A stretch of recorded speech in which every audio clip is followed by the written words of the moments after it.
Amigos, qué gusto poder compartir con ustedes un nuevo día y unas nuevas realidades de este país y de esta Venezuela que nos llama y que nos obliga pues a reinventarnos todos los días.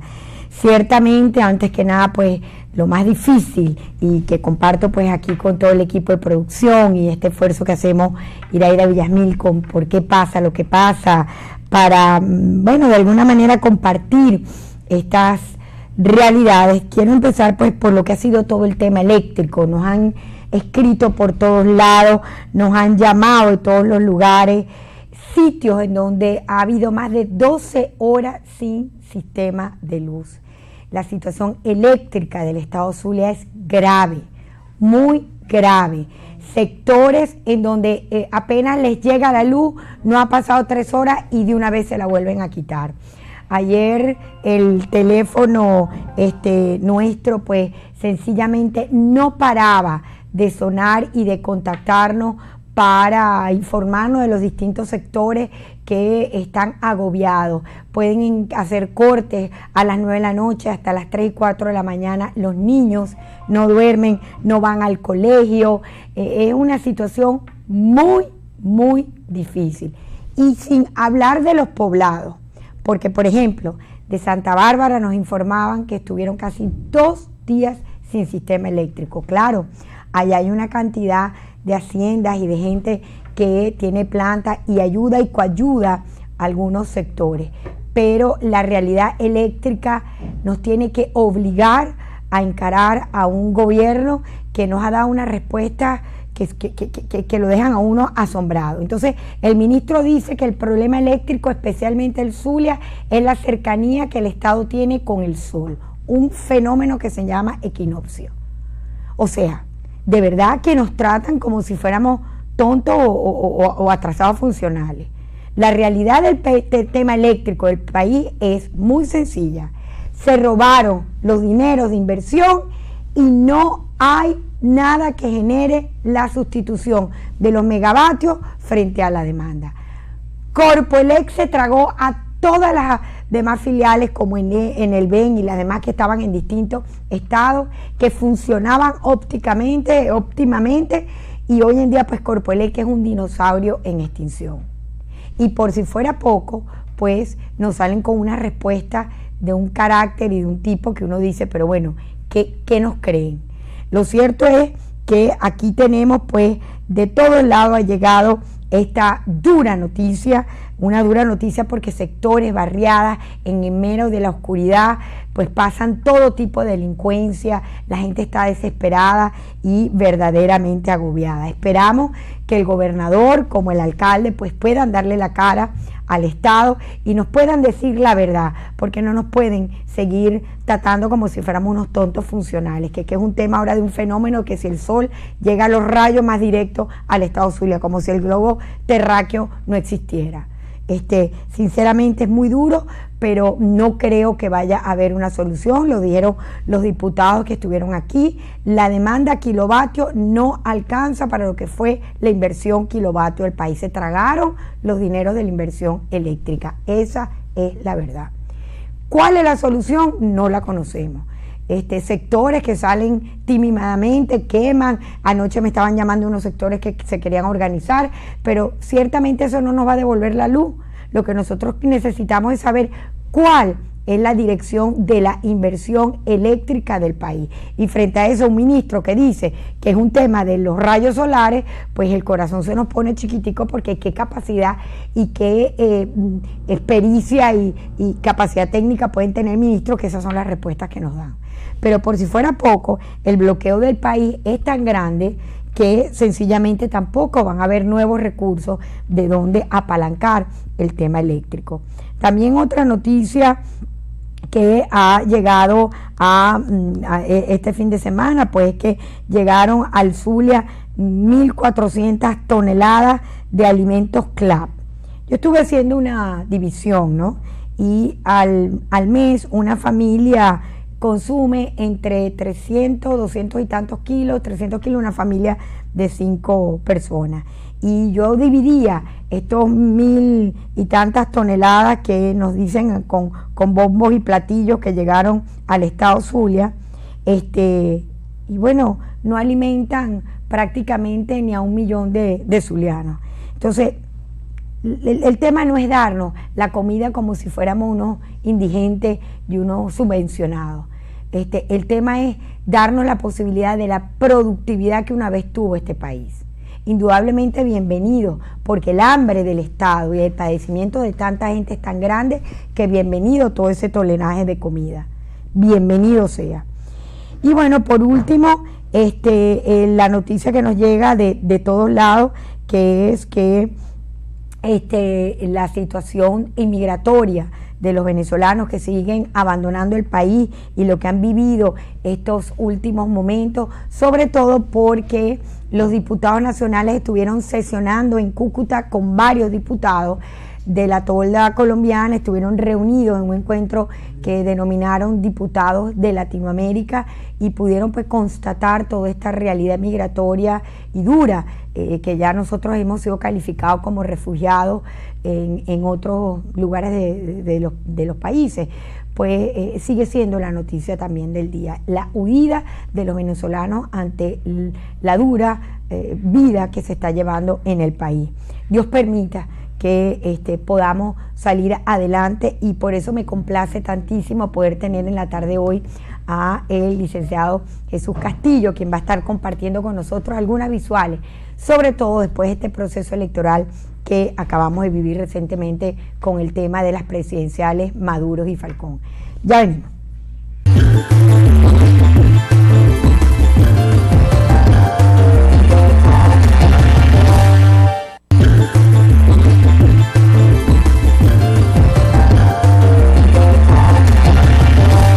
Bueno amigos, aquí seguimos en la tarde de hoy. Yo encantada de tener a Jesús Castillo con nosotros. Jesús, de verdad es un gusto. No nos habíamos visto después de tanta movida y de tanta realidad que estamos viviendo los venezolanos.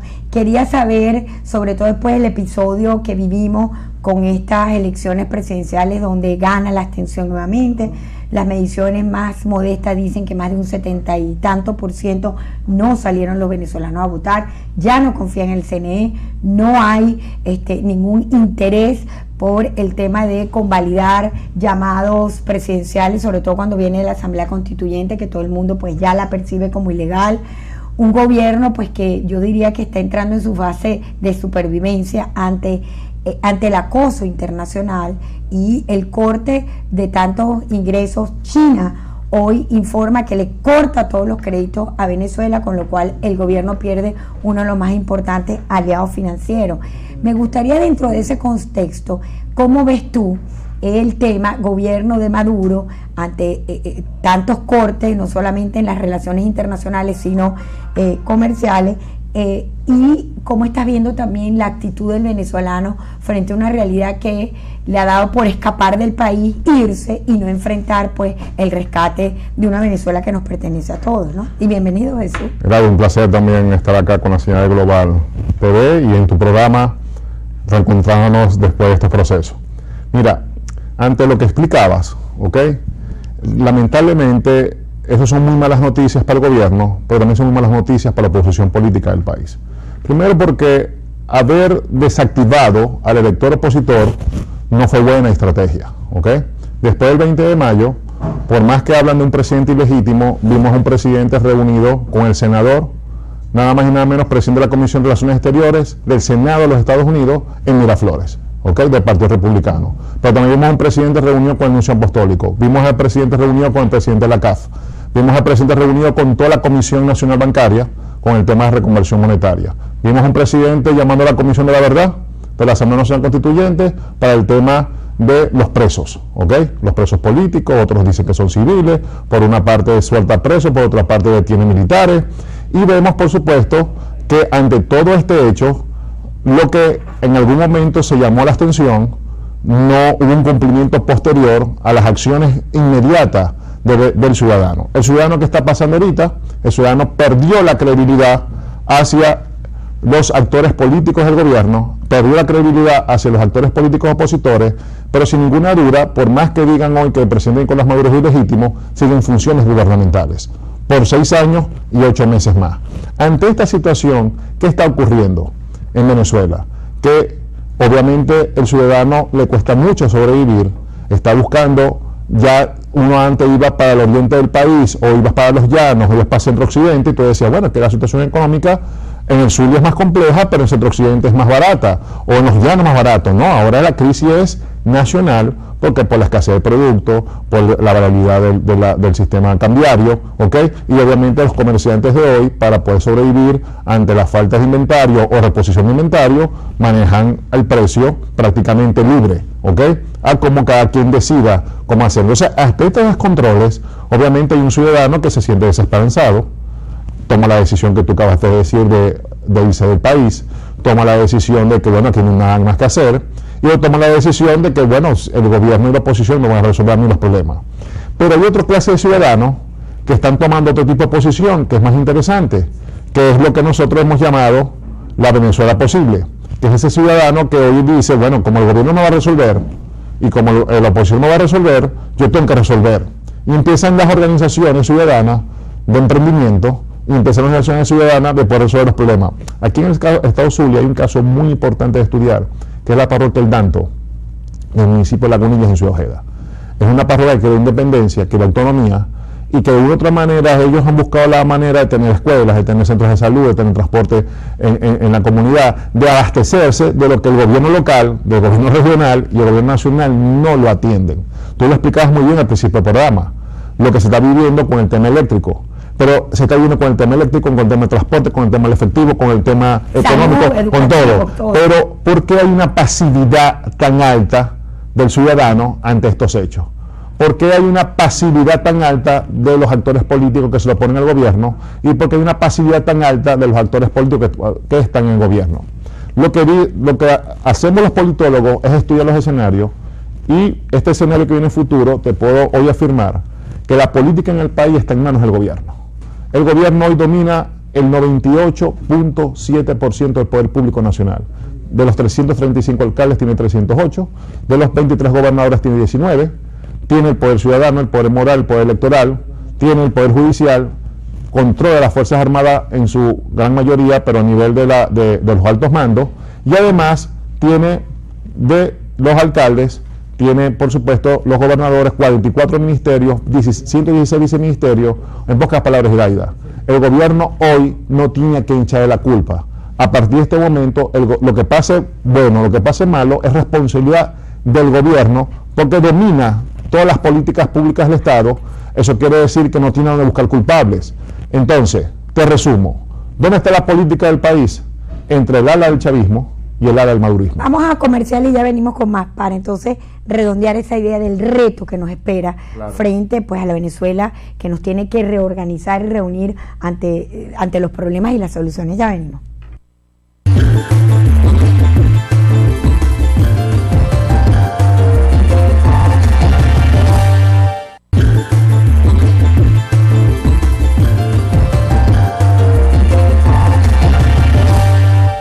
Bueno, sigo en la tarde de hoy con Jesús Castillo, analista político, profesor universitario, coach político, gran amigo de esta casa, y siempre que uno está como en la nebulosa alguna cosa, pues me gusta pulsear algunos de estos analistas, y entre esos está Jesús Castillo. Me ha gustado mucho la línea que le has dado y me encanta en el tema en que estamos en el tema de la responsabilidad ciudadana, porque ciertamente hay una realidad que afecta al ciudadano y el ciudadano tiene que ser responsable ante esa realidad, y perdona la redundancia, y no huir. Claro, uno entiende que muchísimos han agarrado la maleta y se han ido porque no hay trabajo, la forma de desarrollo humano, todo lo que queramos, pero la pregunta es la responsabilidad ciudadana frente a los momentos que están por darse, y la responsabilidad también política de una serie de actores y de jóvenes que tienen también, como diría, la bandeja servida, porque yo creo que de grandes retos vienen las grandes oportunidades, sobre todo cuando el entorno internacional, ya hoy Estados Unidos consigue que la OEA empiece a pronunciarse ante la ilegitimidad de un presidente que, bueno, se ha quedado sin embajada, se ha quedado sin sus aliados. China hoy le dijo no hay más recursos, vamos a ver qué termina de decir los rusos. La inversión petrolera y la producción petrolera palo abajo. O sea, todo un entorno que a Maduro se le está desmoronando el piso. Esas dos miradas frente al reto de la Venezuela que nos viene, sobre todo, Jesús, por el tema de la solución de los problemas? Mira, lo primero es que la diplomacia internacional es diplomacia. Hoy podrás ver pronunciamientos de un lado y del otro, y podrán hablar de la OEA, pero al final del cabo la diplomacia se va a resolver, ¿ok? Porque los gobiernos también se cuidan en estas posiciones y hay que reconocer que los organismos internacionales han jugado un rol importante, pero no suficiente. Quizás probablemente sea por eso que han soltado tanto preso político estos días. Pero es parte del juego. ¿Okay? Y además ya tenemos ejemplos en el mundo, y como vemos ahora que el próximo 12 se va a reunir el presidente de Corea del Norte con Trump, y cuando hace 2 meses se iban a agarrar a una gran nuclear. Correcto. Entonces, en eso hay que estar claro en ese proceso. El gobierno que controla todo, a lo único que le teme es al ciudadano organizado. Y si la ciudadanía en Venezuela, Iraida, no toma roles para protestar porque tenemos tantos cortes eléctricos, el servicio de luz, el efectivo, todo esto que hemos venido hablando, lamentablemente el gobierno va a seguir haciendo lo que quiere y lo que desea, mientras no tenga una clase ciudadana organizada para presionar en ejercicio las políticas públicas. ¿Tú te recuerdas cuando de repente una comunidad tomaba una autopista, una avenida, y obviamente había presión social? Lo que pasa es que hoy en día, por supuesto, el gobierno tiene capacidad resolutiva de respuesta cuando la comunidad se organiza, porque viene la policía, porque los detienen, pero si no se organizan de esta manera, Iraida, no va a haber presión de mejora de las políticas públicas. El gobierno tiene hoy una gran oportunidad, por ejemplo, en el caso del Zulia, el gobernador del Zulia tiene 19 alcaldes bolivarianos a favor, tiene una estructura de poder muy grande, o sea, esas declaraciones que dio el secretario de gobierno no son actas para, obviamente, gente con 5 dedos de frente. Yo creo que llegó el momento de pedir disculpas, llegó el momento de explicar lo que está ocurriendo, y llegó el momento de sincerar los actores políticos del país hasta dónde pueden llegar. No es sano que la oposición política siga confrontada entre sí y no tenga un norte, no tenga una bitácora de ruta. Correcto. Y no es sano que el gobierno siga enfrentado entre madurismo y chavismo y siga todo el mundo estancado. Entonces llegó el momento de que si no se organiza la clase política del país, hay que organizar la clase ciudadana, y esa es la invitación que estamos haciendo, porque por ejemplo nosotros en Zulia Productivo, te quiero decir que tenemos ahorita formación in company a 10 jóvenes entre 23 a 32 años zulianos que se están preparando para la nueva generación del futuro, porque la gente está hastiada de los políticos, pero no de la política, y es el momento también de rescatar la credibilidad política del país con actores que realmente estén comprometidos, porque afortunadamente, Iraida, hay mucha gente que sigue apostando en este país, y hacia allá es que tenemos que ir, a construir desde el Zulia Productivo que decimos nosotros, una Venezuela posible, y hay mucha gente ganada de esto. Ya para redondear esta parte final del programa, Jesús, desde tu perspectiva y tu mirada, ¿cuáles serían las 3 grandes recomendaciones que darías, por ejemplo, a una nueva generación que lo está apostando todo, que se quiere seguir reencontrando? Hay mucho trabajo político que se han hecho de todos los partidos y ahí está una dirigencia activa, pero los momentos pues no son fáciles, pero diríamos que 3 grandes consejos, sobre todo en la posibilidad, como dices tú, de la Venezuela posible, tú del Zulia posible, pero digamos, de la Venezuela posible. Mira, lo primero es que hay que reconocer que tenemos un problema y tenemos que asociarnos estratégicamente. Debemos reconocer que en este momento es el momento de rescatar los partidos políticos, los movimientos de ciudadanos para esta nueva etapa. Lo segundo es que hay que asociarse. Hay que buscar quiénes están activos, quiénes están produciendo, quiénes andan en lo que llamamos nosotros desprogramarnos de la crisis y programarnos por la oportunidad. Correcto, me encanta esa frase, desprogramarnos de la crisis y programarnos para la oportunidad. Sobre todo porque hay 25 millones de venezolanos que no se van a poder ir, no tienen para irse, no tienen dónde irse, no tienen cómo irse. Ahí es donde está la oportunidad. Y lo tercero, entender que quienes gobiernan y quienes se oponen políticamente no nos van a resolver la crisis. Solamente nosotros los ciudadanos, si nos organizamos, salimos de la crisis. Si no, esto va a seguir. Me encanta ese mensaje, Jesús, qué bueno tenerte. Siempre me encanta conversar contigo porque me da ese respiro y esa posibilidad que, como decimos, la oportunidad, ¿cómo lo dijiste en esa frase que me Nos desprogramamos de la crisis y nos programamos para la oportunidad.